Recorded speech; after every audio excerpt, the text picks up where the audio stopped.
KHOU 11 starts right now with a breaking news alert. Good morning, Houston. Thank you for joining us. I'm Sherman Chow.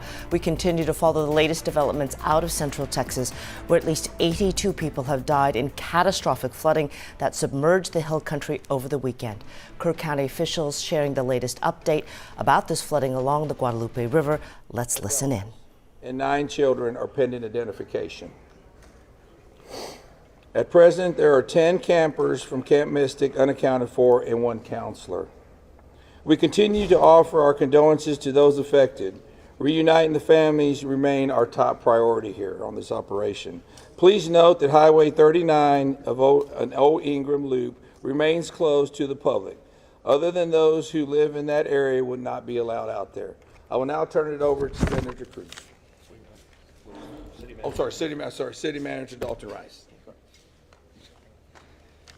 Good morning, Dalton Rice, the city manager for the city of Kerrville. As everybody knows, we are working in conjunction with the city under a unified command response and again, a lot of devastation. Our hearts go out to the families and the victims. We want to continue to work together as a community. We love the media support on this to be able to communicate that message, communicate family, communicate togetherness, and we really appreciate all the support and helping us be able to do that. Search and rescue, as the sheriff said, search and rescue operations will continue today from Hunt in North Kerr County all the way to Canyon Lake in Comal County. Now, we're only focused on the Kerr County side, but we wanted to talk about that because for a linear from Hunt all the way to Comal County in a straight line distance is over 100 kilometers.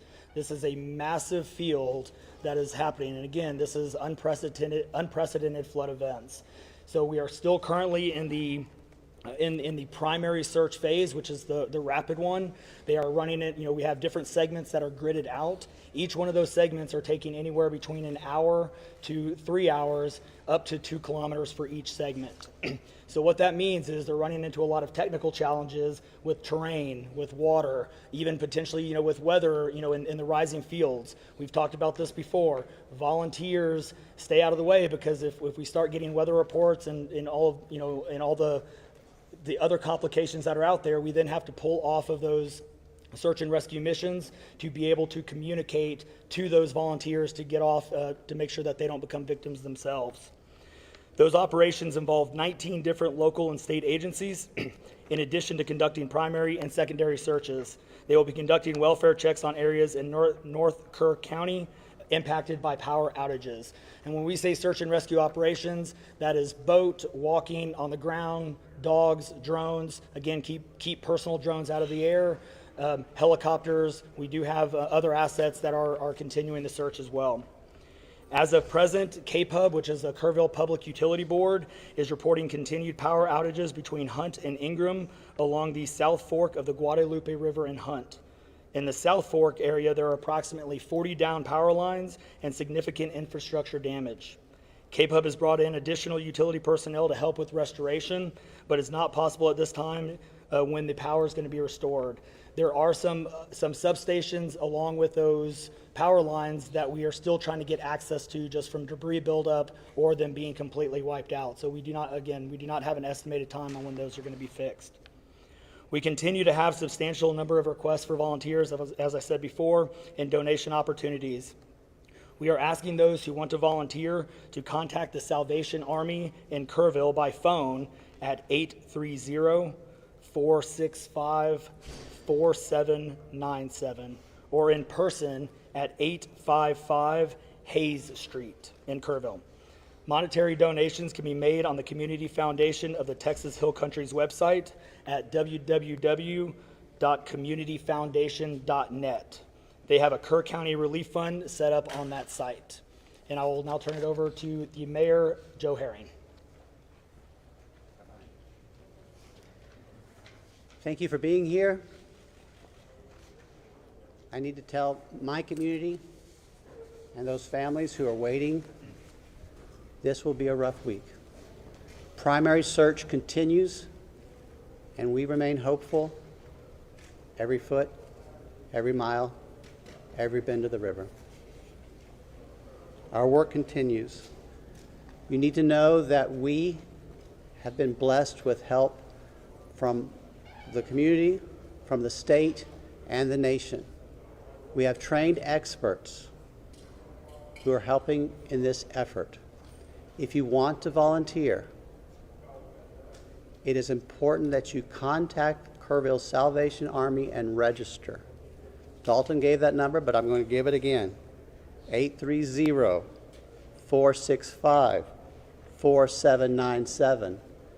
We need focused and coordinated volunteers, not random people just showing up and doing what they do. We need to work together. As Dalton said, donations have been flowing in from around the world to the Community Foundation. Again, that website is communityfoundation.net. Please follow the City of Kerrville's Facebook page for updates. They're accurate. We take a lot of time to make sure we send out information that will be helpful, not only to residents, but to those who are visiting. I've said this 100 times, and I will say it again. We need your prayers. We need your prayers. Thank you. And now, Senator Ted Cruz.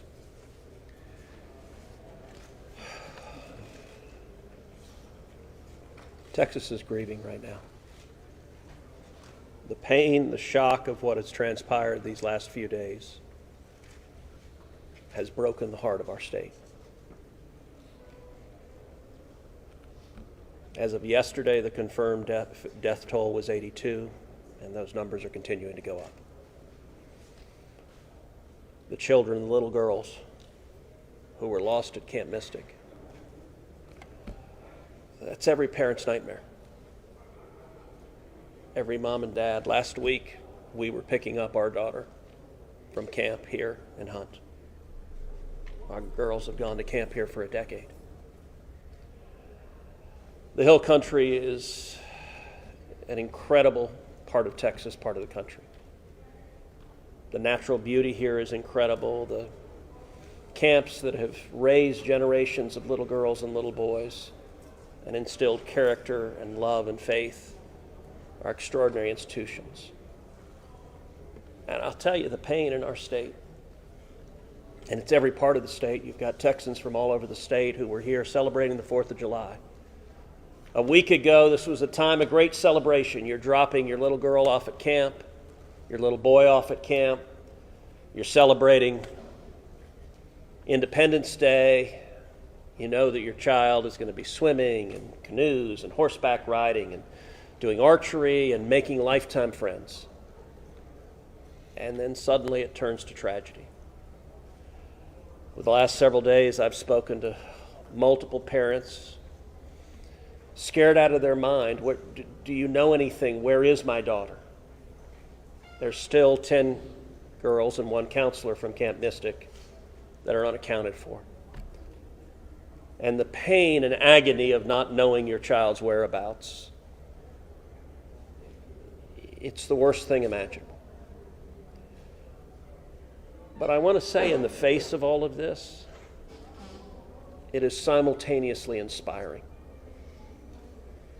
Every time there's a tragedy, every time there's a natural disaster in Texas, Texans come together. Texas is a big state. We've got 31 million people, and we have hurricanes, we have tornadoes, we have wildfires.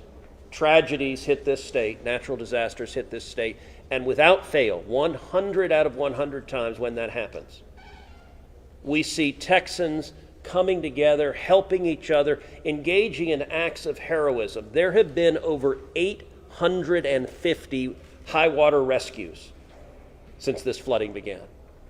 850. You look at extraordinary stories of Eagle Scouts pulling campers out of harm's way. I was just hearing a story of one counselor whose head was right at the water holding up 2 mattresses with campers on those mattresses. That kind of courage, that kind of selflessness. And then there are the first responders. The local first responders, I want to thank every one of the first responders at the local level, at the city level, at the county level, at the state level, at the federal level. In the first few hours of this flood, I was on the phone with Governor Abbott. I was on the phone with Lieutenant Governor Dan Patrick. I was on the phone with Nim Kidd, the head of the Texas Department of Emergency Management. And then I called President Trump. I called President Trump. He was having dinner at the time. It was still early in what was transpiring. And I wanted him to know, I said, Mr. President, everything we're hearing right now, this appears to be bad, really bad. There may be a very significant loss of life unfolding right now in Texas. And I will tell you, the President said, Ted, anything Texas needs, the answer is yes.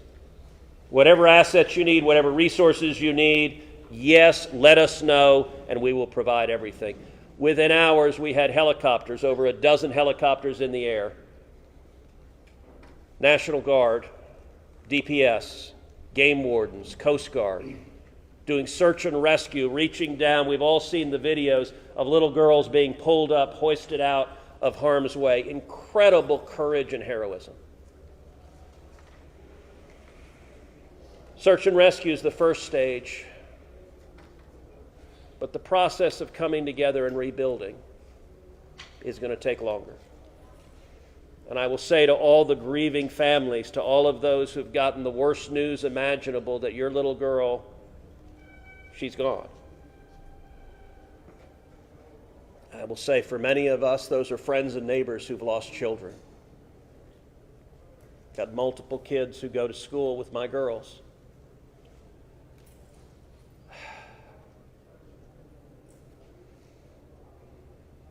The mayor asked for prayers. And I want to say thank you to the millions of Texans, to the millions of Americans, to the millions of people all over the world right now who are praying for Texas and praying for those parents.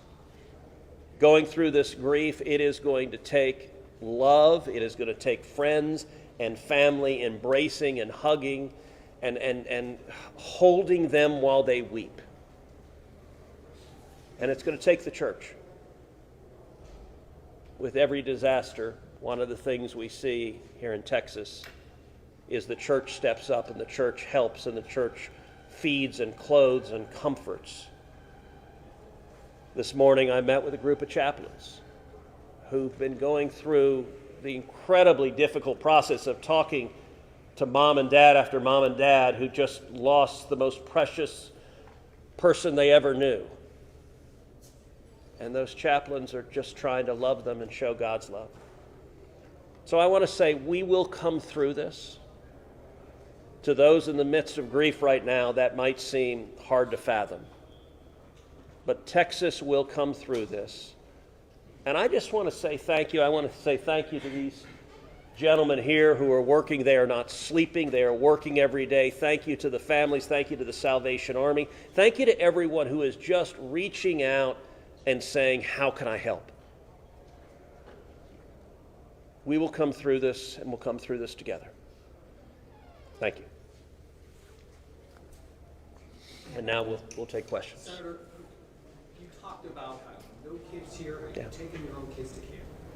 Was it ever communicated to you that there was a need, that it was a priority to have a warning system so people have a chance to escape something like this?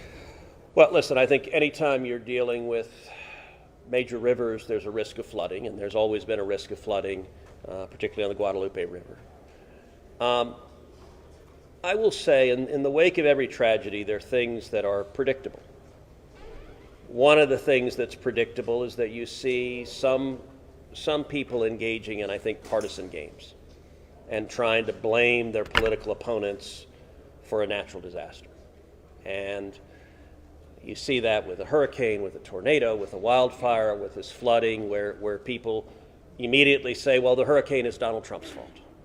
Look, that I think most normal Americans know that's ridiculous. And I think this is not a time for partisan finger pointing and attacks. Now, after we come through search and rescue, after we come through the process of rebuilding, there will naturally be a period of retrospection where you look back and say, okay, what exactly transpired? What was the timeline? And what could have been done differently to prevent this loss of life? And that's a natural process. I think it should not happen in a bitter and partisan sense, but it should happen in a reasonable sense of saying, what lessons can we learn? And I will give an example. You know, Houston's my hometown. If you live on the Gulf Coast, we get hurricanes. That's part of living on the Gulf Coast as hurricanes hit. And I do think Texas as a whole has learned over time how to deal more effectively with hurricanes. And so you look here, we know the National Weather Service put out an emergency warning just after 1 a.m. and a second emergency warning just after 4 a.m. Now, obviously, most people at 1 a.m. and 4 a.m. are asleep. And so I think we will have a reasonable conversation about, A, are there any ways to have earlier detection? And some of that, the limits of a flash flood, they're very difficult because they can arise so quickly. But everyone would agree in hindsight, if we could go back and do it again, we would evacuate particularly those in the most vulnerable areas, the young children in the cabins closest to the water. We would remove them and get them to higher ground if we could go back and do it again. Obviously, everyone would. The people in RVs by the river's edge, we know in disasters like this, RVs and mobile homes are particularly susceptible, whether a flood or a hurricane or a tornado, they're particularly susceptible to that.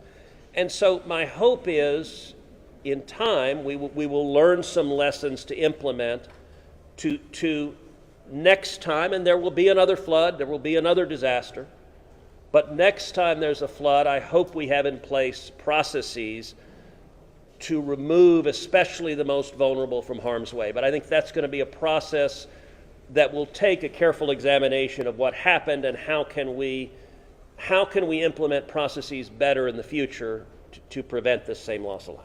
Senator, there were claims that the National Weather Service sent that first flash flood warning that should have alerted phones at 1:14 in the morning. But we have a federal public database maintained by PBS Warn, that says the first emergency alert wirelessly here in this area to Kerr County was not until after 9 a.m. That was more than 4 hours after the severe flooding had come to this area. Did you know that? Have you seen that? And what's your response, knowing the state and cuts to the NWS in recent months by this administration? So I don't know the source for what you're saying. All of the public reporting I've seen is that there were two alerts that went out, one just after 1 a.m., one after 4 a.m. You know, I can tell you, I talked about the partisan finger pointing. I think there have been some eager to point at the National Weather Service and say cuts there led to a lack of warning. I think that's contradicted by the facts. And if you look at the facts in particular, number one, that these warnings went out hours before the flood became a true emergency level. But number two, the National Weather Service here, New Braunfels is where they were headquartered. They had additional manpower. In fact, they had 3 additional people working that night, anticipating that it was going to be a very dangerous weather situation. I also think it's worth noting that the National Weather Service Union, which has been very critical of the DOGE cuts, has publicly said that they don't believe that the reduction in staffing had any impact whatsoever on their ability to warn of this event. And so, look, I think it is reasonable over time to engage in a retrospective and say at every level what could have been done better, because all of us would want to prevent this horrific loss of life. But I think just immediately trying to use it for either side to attack their political opponents, I think that's cynical and not the right approach, particularly at a time when we're dealing with a crisis and we're dealing with grief. But does this make you question whether there should be cuts at the National Weather Service and FEMA? I know you've been supportive of FEMA. Look, I am very supportive of FEMA. I'm very supportive of the National Weather Service. They both perform essential roles, and I think it is critical at every federal agency, particularly when you're dealing with public safety, that we make sure that critical roles are maintained. That's a longer and broader discussion, but as I said, everything from the public evidence indicates that was not a contributing factor to what occurred here. Is it possible to get Dalton in just to talk about that and what the National Weather Service alerts? Because there were escalating forecasts throughout the day from the National Weather Service. What did the emergency managers of the county and other local officials do with that information? Starting at 1:15 and onward, where you have the dire river forecast at 6:30, were emergency managers doing anything to put any processes in place to warn people on the river? So overall, we were preparing for the July 4th, weekend. So we had National EMR on site. We were, basically stood up kind of a incident command post, if you will, to prepare for that event. So everybody was kind of up looking at weather. We looked at the weather before. When you looked at the National Weather Service, flood map, it spanned all the way from the west side of Texas, with Kerr County kind of being in that upper northeast corner of it. And so everybody, including the National Weather Service, was looking at where's the rain going to hit. We know it's somewhere in here, but with rain, especially when you're dealing with terrain, you got to figure out. Sometimes you don't know until it falls. So once it starts falling, then you got to figure out, okay, how's the watershed going to do this? How's the science going to work? And when you had that north and south fork that we had talked about before, it all converged into one. We do know that a lot of the camps were looking at this just as much as as everybody was.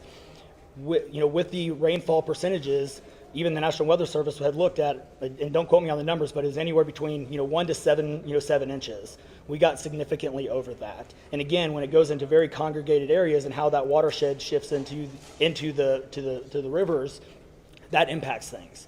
And so the camps, obviously, we've heard stories where campers were getting up. They were up at 3:30 in the morning. They were trying to move to higher ground. And the other interesting part of the terrain, and we've talked to UGRA folks as well.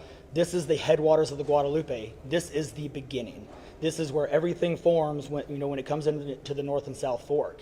And so as those things develop, it develops very rapidly, very quickly, and this rose very quickly in a very short amount of time. And so those campers that were able to do that, it worked. There's been the other question, and I'll just give this one out. Evacuations. Well, why don't we evacuate? Well, evacuation is a delicate balance, because if you evacuate too late, you then risk putting buses, or cars or vehicles or campers on roads into low water areas trying to get them out, which then can make it even more challenging, because these flash floods happen very quickly. That's what. And certainly we saw that in 1987, but was there any discussion about evacuation earlier, but when it wasn't too late? Was there any discussion about that among the officials? Sorry, repeat your question.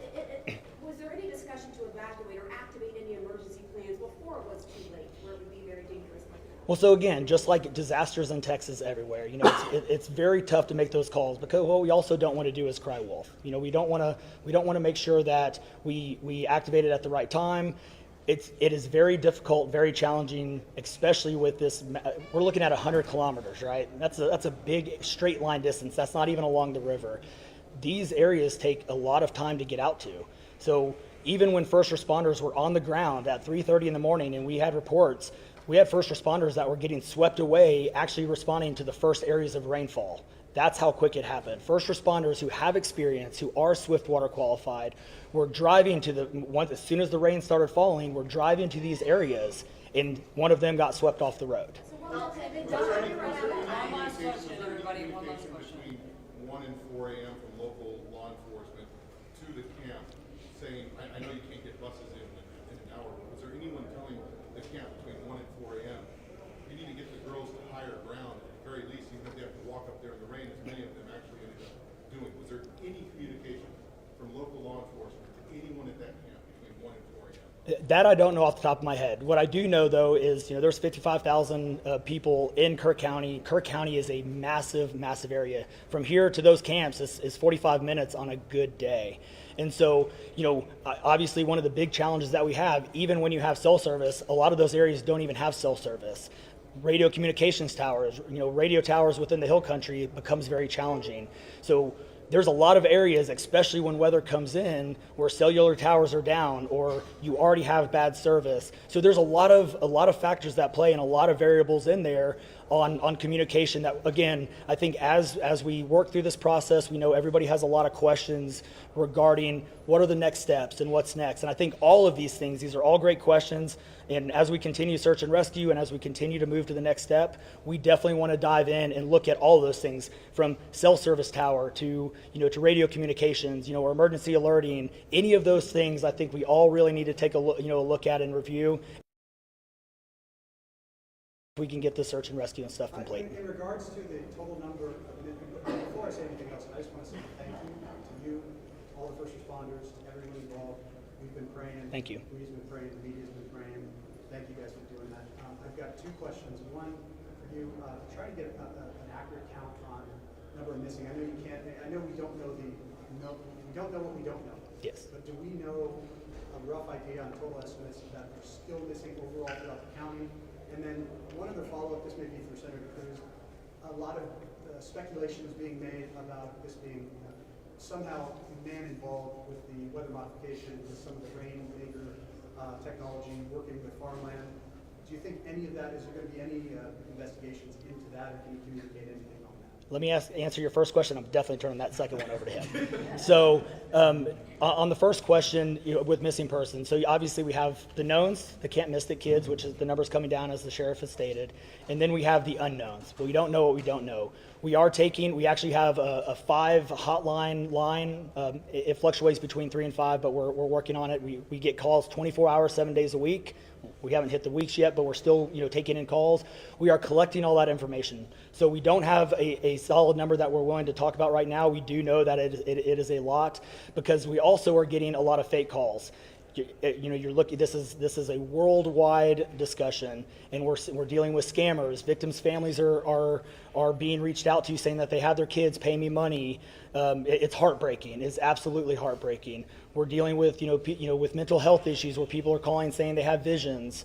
All of these things we're dealing with on a day-to-day basis, and we're having to vet this information, and it becomes very taxing on our people. Again, this is an extremely heartbreaking. This is, if not the worst, one of the worst disasters in this region in a very, very long time, even beyond 1987. And so, but we're Would best estimate like dozens or hundreds, or just to give people an idea? a lot. So, Yeah. yeah, let me. Yeah, Not to get into the weeds on, people are asking lots of questions, and where should we start the investigation at? To the best of my knowledge, there is zero evidence of anything related to anything like weather modification. And look, the internet can be a strange place. People can come up with all sorts of crazy theories. What I know is a reality is that a whole lot of Texans are grieving right now. I will tell you, I was visiting with one parent who was talking about online, being harassed online because their information was public, that they had a little girl who was missing at Mystic. And look, there are a lot of people who are messed up, and my call for everyone, there's a time to have political fights, there's a time to disagree. This is not that time. This is a time just to reach out, support each other, go volunteer at the Salvation Army, give them money, go volunteer at your church, go, you know what I did when this happened? Just go hug your kids. Because I got to tell you, I hugged my girls with tears in my eyes, because every one of us who's a parent, there but for the grace of God go I. And nothing will fill the void in these moms and dads' hearts, but they'll make it through it. And every one of us, we have an obligation to come through and help them make it through it. And look, Texas will come through, and let me say, Kerr County, the Hill Country is incredible. It is beautiful. And these summer camps, Camp Mystic is an incredible Texas institution. For a century, it has made a profound difference helping young girls become strong women in Texas and across the country. And so, for me at least, I'm praying for these camps. I'm praying for all the campers, everyone implicated, everyone impacted, and I hope we come together and stand as one doing that. Thank you. Thank you, everyone. Thank you, everybody.